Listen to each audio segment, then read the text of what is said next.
everyone, and welcome to another Americans for Limited Government live stream. I'm so excited today to be joined by Lieutenant Colonel Jonathan Myers. Lieutenant Colonel Myers has come out with a new book detailing some of the highlights of his career as an intelligence officer with the U.S. Marine Corps.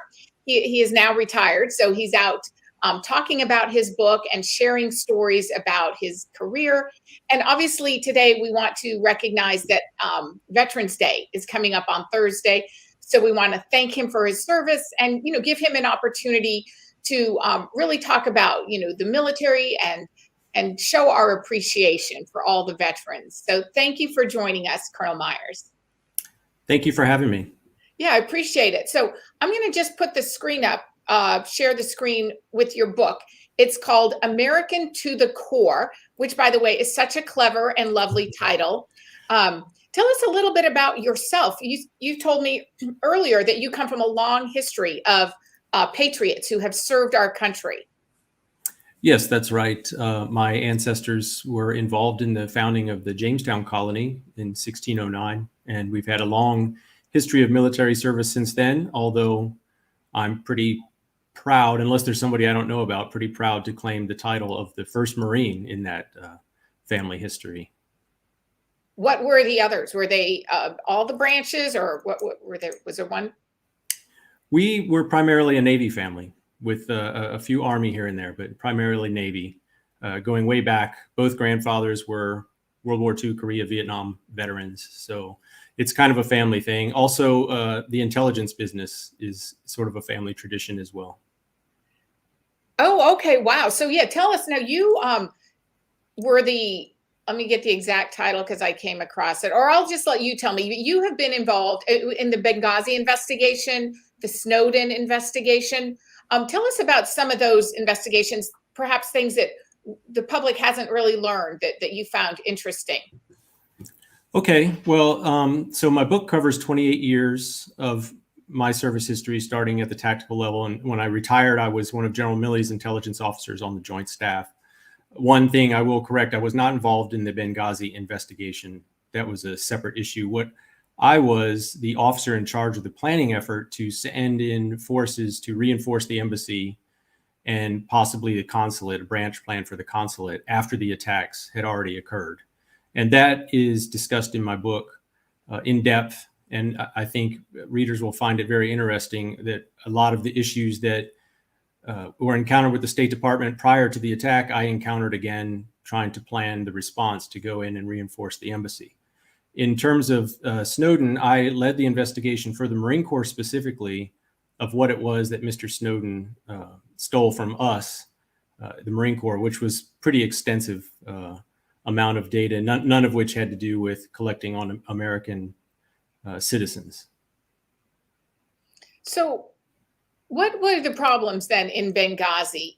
I mean, so many of us feel like that was such a failure to protect our citizens there and to send in reinforcements. I mean, what were the obstacles? What could we have done differently, if anything? The obstacles in terms of my mission were the same obstacles that were encountered prior to the attack. Politicians being involved, high-level State Department personnel being involved in the mission planning. We had planned a very robust military operation that would have inserted Marines, fully tactical, prepared to reinforce the embassy in Tripoli, as well as potentially reinforce the consulate. Now, this is after the attack. I'd like to clarify that. But even in planning this mission to reinforce the embassy, I mean, the high-level State Department involvement in terms of them nitpicking and deselecting things that we had planned, which took it from a tactical mission inserting by tactical aircraft with fully armed Marines to Marines without their weapons traveling on charter buses to the embassy after flying on commercial flights or charter flight. So, and I cover all that in my book. And honestly, it's a travesty, and it was pretty shameful how that went down. Well, I'll just remind people that Secretary of State Hillary Clinton was obviously in charge over at the State Department at that time. And I would think that she has some responsibility if in fact some of the obstacles were from her State Department. Well, you have to keep in mind that in a foreign country, it's the ambassador of that country who determines to a great extent even what the military can do in that country. As long as the embassy is still there and functioning, he is the chain of command. So he dictates to the military what they can come in and do. Obviously, he was dead. So him being dead and the embassy or the consulate being completely overrun, you can assume that it was coming from the higher levels of the State Department, the directives that we were getting. Wow. You know what? Actually, Colonel Myers, I was a military brat. My father retired as an Air Force colonel. And so I know a little bit about the military, but only from sort of the perspective of being a dependent growing up. But I actually didn't know that our ambassadors were the chain of command for our military people, as you just described. I did not realize that. So thanks for kind of cluing me in there. Well, they are the senior American representative of the president. So sure. If we're at war, obviously there's a commanding general who's going to command forces in that country. But if you're doing anything less than war, that has to be coordinated through the embassy and the ambassador, any sort of training missions or small scale security missions. And that's the sort of thing we were doing, was a security mission to reinforce the embassy. So everything had to be run through the State Department. Gotcha. Okay. Well, that makes sense. That does make sense. But I think for a lot of us, once it became clear that our people were under attack, so many of us instinctively think, oh, well, now we need to send in the military. This is now a military operation. It's a rescue operation. And we all felt frustrated. And now to learn that really the State Department was running the show, as you described, it sounds like that was the State Department's role, because we were not in a wartime situation. So that's legitimate that the State Department is in charge. But it is frustrating that the military seemed to have been curtailed and not able to fully give the sort of robust rescue that you wanted to give. Yes, it was very frustrating. And again, I'd just like to make very clear that the attacks had already happened. Right. The 13 hours made famous in the movie, the battle was over, and our Marines were coming in to reinforce, to make sure that there were no more attacks at the embassy, and then a branch plan to secure the consulate area, which never executed. So just to make it very clear that there's a lot of discussion about what forces were in the area that could have responded during the attack. And that debate can go on forever. But in my particular case, my mission was to reinforce the embassy. Gotcha. And do you think we learned any lessons that are going to help us moving forward? I mean, I hope that we have. Just look at Afghanistan. If there was a lesson learned, we would have executed it during the Afghanistan withdrawal. And if that showed anything, it showed that we didn't learn any lessons, and it just got worse. The State Department made even more disastrous decisions in the execution of that mission. So I'm talking with Colonel Jonathan Myers, who has a new book out called American to the Core. And it's about some of the highlights of his career as a military intelligence officer serving in the Marine Corps. He's now retired. So he's able to share some of the inside stories of what went wrong and what went right over his 28-year career. Is that right? That's correct. 28 years to the day. What are some of the things that you saw that we've done right, where you were just so proud of our efforts and what we were able to accomplish? And from a military intelligence perspective, what are some of the big wins that we've had? Well, things that stand out over the course of my career were the Scott O'Grady rescue mission in Bosnia that I participated in 1995 as one of the planners. The Marines executed that flawlessly. And anytime Marines can be left alone to conduct their planning process and execute their mission without too much nitpicking from above, they're going to execute that flawlessly. And in addition to that, anytime Marines get involved in any sort of humanitarian operation, they are the masters of executing that sort of mission. In addition to, any combat operation that the Marine Corps conducts, whether it was in Iraq or Afghanistan, they don't lose. Marines don't lose in the battle. It's the politicians and the State Department that ends up losing the war in the long run, but Marines execute flawlessly. So let's go back to what happened most recently, our Afghanistan withdrawal. Now, at this time, you're retired, but you were involved through the Operation Pineapple. And to remind people, that was the fabulous effort, and it is still ongoing to get Americans out of Afghanistan. This was sort of a civilian effort. Is that right? That's right. Yeah. So the one organization is called Pineapple Express, and I do work with them. I do coordinate with them daily. I lead a team of Marines. It was primarily 3 former Marines. We all knew each other. And it also happened that we knew a lot of the Marines on the ground in Kabul as well as at Marsent. So we served as a conduit from the informal network of Marines worldwide who wanted to ensure that their interpreter or their ally was noted and would be rescued. So they fed those names to us, and we made sure that the Marines on the ground got them so that they could compile their list of people to rescue. And yes, the mission continues to this day. It's morphed somewhat, but they're still trying to get people out. And I would just like to make very clear that my team's mission didn't have anything to do with that first day when it was just a mad rush.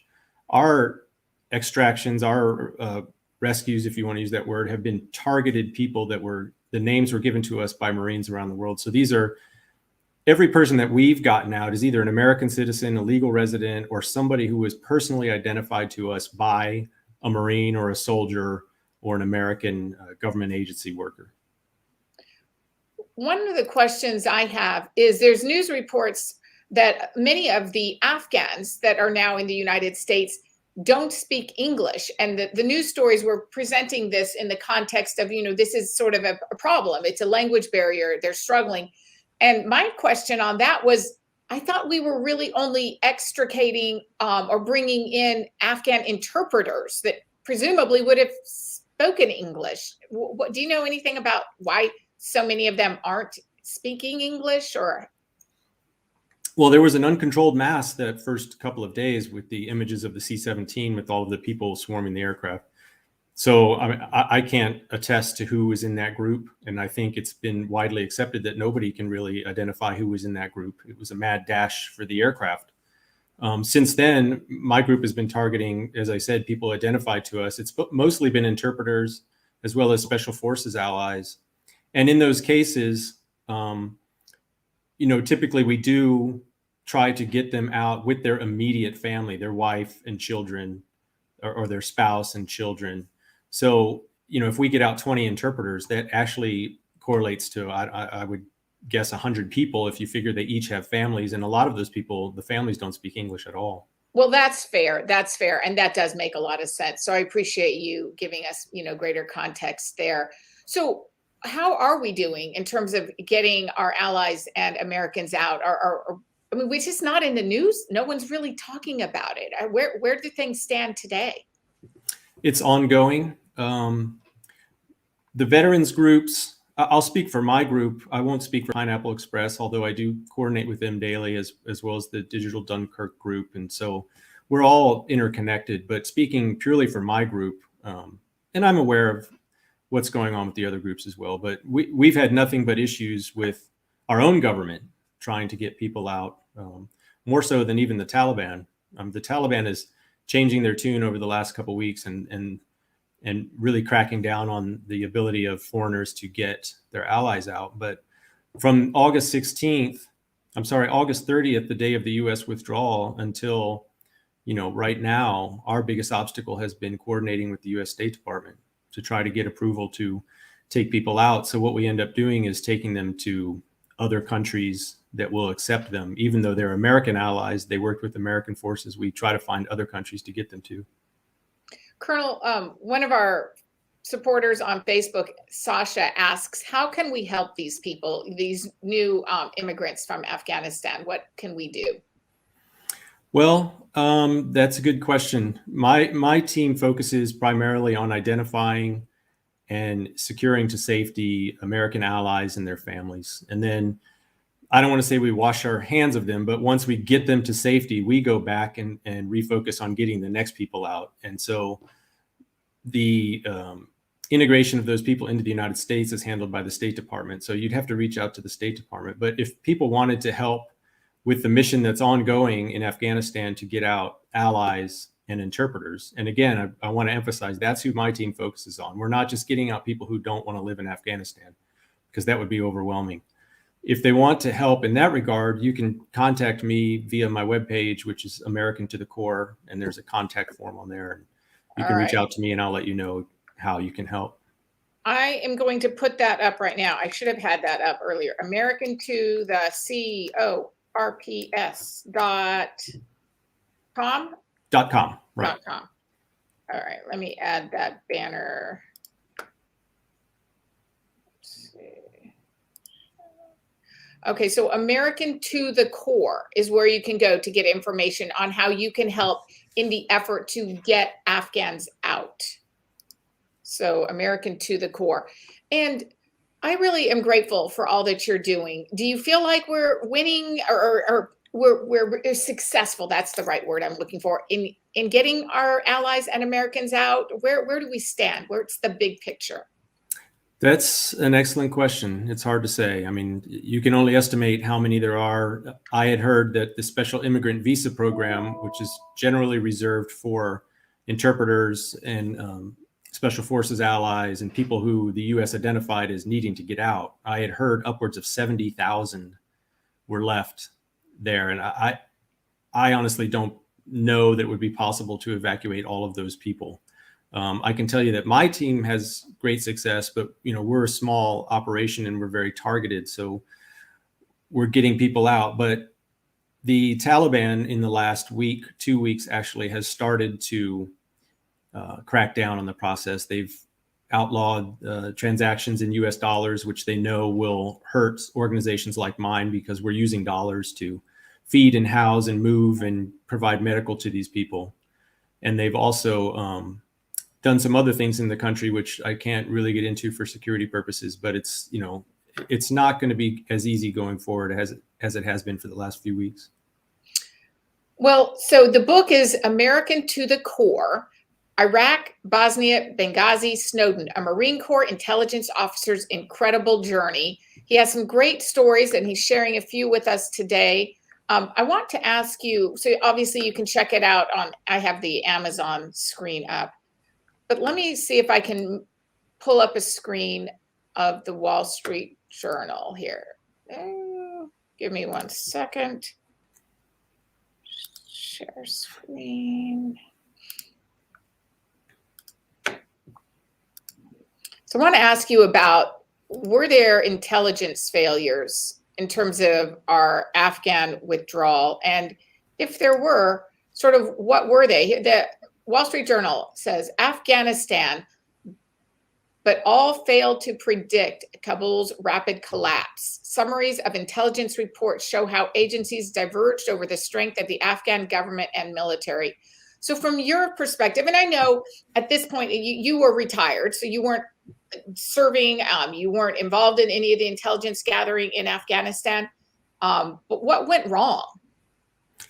Actually, when I retired, I was director of regional intelligence support for the director of planning for the Joint Staff. So also General Milley and General Dunford by default. So I was involved in a lot of that intelligence. I wasn't Afghanistan focused. I was the Africa, personally, I was the Africa guy, and then I managed all the other areas. But I can tell you that it's the age-old problem. If you ask any soldier or Marine you knew who served in Afghanistan on the ground, working with the Afghan National Army, with interpreters, and with special forces, they would give you a completely different assessment than if a colonel or general or politician told you on television in front of Congress. And they would say that their special forces allies were trusted, their interpreters were like a member of the unit, and the Afghan National Army was going to fold. You ask any Marine or soldier who worked on the ground, and they would most likely, most of them would tell you that. The process and the system is broken, and it goes back decades and decades. We've all heard it before. What a soldier sees on the ground is different than what a general says in front of Congress, and different than what a politician tells the American people. And that's because the generals and the politicians want to achieve metrics. They want to show that they're successful. So the truth gets obfuscated as it moves from the ground level up to the senior ranks. And if, from your perspective, has it always been that way, or is there any way to change that dynamic? That's, good leadership, good military leadership, good generals, good senior officers that don't become political, that don't play the political game, which is which is rare. A lot of those general officers, they make it to the highest ranks, and then, they don't get to that ultimate level because it's hard to tell the truth when you get to those senior levels. You want to tell the truth that people want to hear. And it's been a problem in the military for as long as you can go back our history, the difference between what a soldier sees and what a general says. So from a perspective of just somebody, an American taxpayer watching all the events in Afghanistan unfold, and then watching General Milley and some of the others testify in front of Congress, it was really disturbing to see the lack of accountability that came from those leaders. What can we do to change that? Because I don't think that any of them ever took ownership of what went wrong. They all sort of pointed fingers at someone else. And I don't feel like we as Americans have gotten really the full story. No, they didn't accept responsibility, and it was very disappointing. And that just shows you how political it can become at the senior levels, where self-preservation becomes the priority mission over telling the truth. And General Mattis, when he was Secretary of Defense, I always respected General Mattis. Worked in the vicinity of him a few times, including in Iraq. And then when he went to I was at the Pentagon when he became Secretary of Defense, and like a lot of people, I was a little disappointed with the way that he went out and sort of became political at the end. But now in retrospect, General Mattis took issue with the way that President Trump wanted to withdraw from Afghanistan, so he resigned. And then you see people like Milley and Austin, they just went along. Nobody, as Lieutenant Colonel Scheller said, the Marine colonel who got in trouble, nobody threw their rank on the table and said, this plan is completely messed up and I'm not going to go along with it. And if you're going to execute it this way, I'm going to resign. Nobody did that. There was just no desire for accountability. Well, I think from my perspective, that is what I was looking for. I wanted one of these generals to step up and say, here's what really happened. And I told the president the truth and we disagreed. So, I'm going to step down, but I didn't see that. So that was very frustrating. So I appreciate your perspective. And BB Reed is telling people, Lieutenant Colonel Jonathan Myers is an American hero. Please help him and his team of vets out by visiting americantothecore.com. So I hope that people will check out your website and they will help. And I felt like there was one other thing. Oh, I want to put up the screen. I'm never able to switch my screens very adroitly. But I wanted to show the book. Let's see. I'm going to put that. Okay. Let's see. I'm going to put the screen up that shows your book one last time. So one moment. Okay, share screen. All right. Okay, so there we can see it is called American to the Core, and you can find it on Amazon. I'm assuming it's probably like in wherever books are sold. If anywhere you can buy a book, yeah, online. Okay. You can get it. All right, online. Well, thank you for your service. And do you have any final message you want to share with our veterans, those who have served in honor of Veterans Day this Thursday? Anything that you would like to share? I would just say for anybody watching, this is a very special Veterans Day because there's a whole lot of Afghanistan and even Iraq and War on Terror veterans that are not feeling their best about how things happen in Afghanistan. So, it's important to, if one of those veterans, to reach out and let them know that their service was valued and that it wasn't in vain. I appreciate you pointing that out and reminding us that that's to be right, to point out our gratitude for our veterans, because many of them may feel discouraged as a result of how our withdrawal in Afghanistan went down. And we need to let them know that we don't hold them responsible, that this was the failures of people way above them. Is that accurate? Yes, exactly. So if you have the opportunity to speak to one of them or reach out and just let them know that their service was valued, I think that will do immense good for that veteran. Well, thank you so much. Thank you, Colonel, for your time and for all that you've done to serve our country. And we hope that you have a fabulous future ahead of you with your book and with whatever else you choose to pursue. But just thank you for everything you've done. Thank you for having me. It's been a pleasure. Great. I'll just close it out here and remind people to subscribe to our channel if you like what we're doing here at Americans for Limited Government. Thank you.